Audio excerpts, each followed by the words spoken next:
Uh-oh, his head is going up. He's still alive. Uh-oh, guys, he's still alive.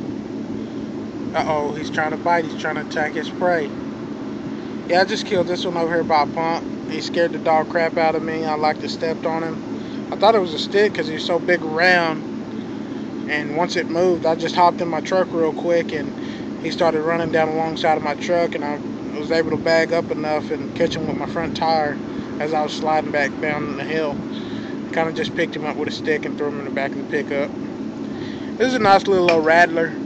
See, as you can see, he's got his rattler standing up right now.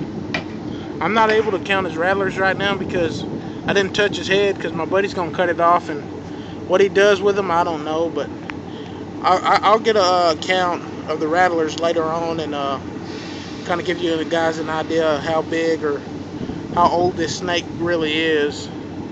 It's not a pup or a babe, but as you can see where the white starts as it goes up, that's like the bottom of the rattler, so he's got a couple of years on him, but that's about it. Getting back to work. Let you guys go. Holler at you later.